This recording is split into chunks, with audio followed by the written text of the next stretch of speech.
will say I have a fun story from seeing them for the first time. Go ahead. Can I tell my story? Yep. So I went to see them in Atlanta, and I was with like my two best friends from college, Natalia and Ben, and we got there like 12 hours ahead of the show because it was standing room only and no seats, no assigned seating. So like I wanted to be the first person in line. So there were like only 2 people in line in front of us. And the queue was forming for like close to 8 hours, and but I was there like 12 hours early because I was very serious. Like I was going to be right against the stage. Wow. Like no one was getting between me and my Portishead. Like it was serious, and and we would take turns to like go get food or use the bathroom or go look at a shop because it was like in a really really cool hip area.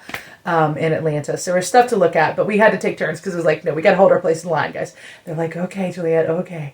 And so the doors open and literally people flood the stage. I mean, rush. Like it was like crazy trailer trash in America with a big sale on something at Walmart on Black Friday and somebody getting trampled to death. It was like that level of seriousness. It was like that level serious. People were like, I gotta sit at the stage. So we got right against the stage. And we're just over by the massive speakers just to the left. And we're like just down from them so we can get a really clear view across the stage of all of the musicians. And Beth Gibbons is incredibly shy. Incredibly shy. She is terrified of crowds and interviews. They got the cover of Rolling Stone. And she had such social anxiety and panic about being interviewed for that she never made it to the interview and they lost the cover. And so you know, there were the reviews of the music and people talking about them and how amazing they were, but they never got the cover. Like she blew it because she was petrified. Wow. She just couldn't deal. And you could see her stage fright, but if you think like Jim Morrison was famously terrified at first and then got out of his whatever inhibitions and became a complete exhibitionist performer, right? Like this guy. And I mean, Bowie created Ziggy Stardust and did characters because he was terrified. Yeah.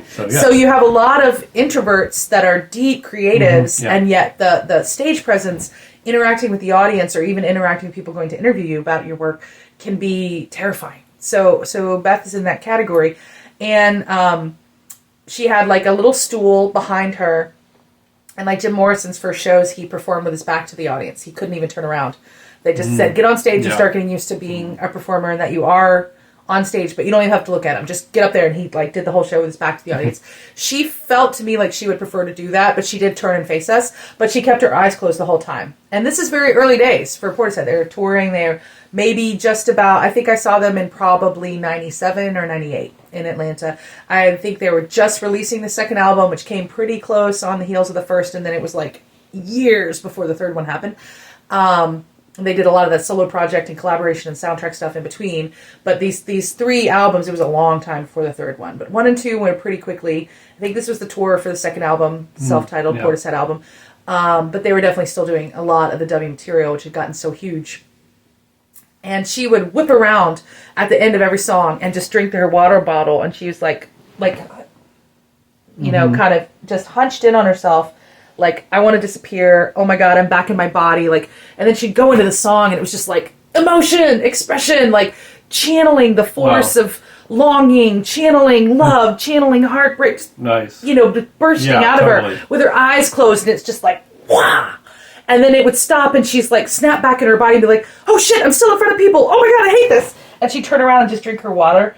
And then and like one time in the night and people would say, Beth, we love you. It's okay. We're glad you're here. Like people were like yelling reassurance at her the whole show. Aww. Like every time it would stop, I wish I had like a bootleg recording from like my, you know, Walkman in my pocket or something, but I don't. Because it was so sweet. Everybody's like, we love you. Every time it would stop, like, it's okay, Beth. We're so glad you're here. And one time she turns around and she says, I'm sorry, I'm just a little bit croaky. And it was like, oh, she was a little bit croaky. And she was a little bit croaky. But not what she sang. She sounded like a goddess. She sounded like a dream. She smokes heavily. She smokes on stage. So she is going to be a little bit croaky because, you know, she's a smoker and deals with that. But, you know, I love Glory Box. Like, that's the top song for me, which is why I covered it so much.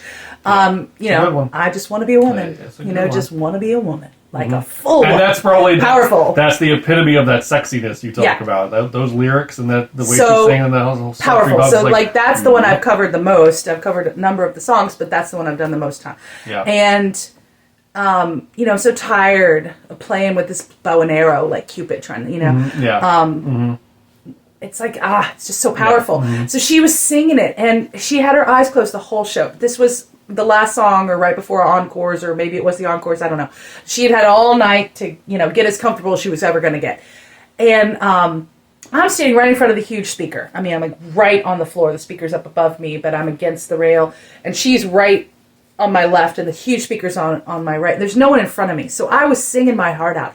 I was just singing the top of my lungs because there's this massive stack and I'm not bothering anybody. Nobody else can even hear me sing, And I had my eyes closed because I was just with her, and I'm just singing every word. And I opened my eyes and look at her, and she had her eyes open and was watching me. And wow. and she we were just connected, and she had been watching me. And then I was like, oh, I'm such a dork. I'm such a mega fan, and you're watching me watch you lose. Like, I'm so into it. And I had like sort of forgotten I wasn't alone in my room singing my heart out, It was like that kind of thing. And then you're like, oh God. Oh, and it's this person I admire so much is like watching me geek out, watching her and singing her song. And so I just go, nah. And I was like, oh my God, do the Brits do this like the Americans do? Because I was just like, oh, you caught me. Yeah. I love it. And then I was like, oh, I'm such a dork. I am the biggest dork ever. And I was so humiliated. I was like, oh, my hero just was watching me. Why did I do it? Yeah. And it's such a dork. And so then at the end of the song, she did not flip around. She stayed with her face to the audience, and it was right near the end. So it was either like applause, and then there was going to be encores, or that was the encores, and there was mega applause. I can't remember. But everybody was just going crazy. Because our whole audience was so into them the whole night. And the song was amazing. And she just stays, she stays face forward. And she finally like looked back at me again, and then she went, and I was like, she just gave me the thumbs up back. I am not the biggest dork ever. Beth Gibbons just gave me the thumbs up after I'm like, I love your music. So yeah, that's like one of my favorite moments of all time. Hilarious. So I've been waiting to tell that story. That's awesome. Yep.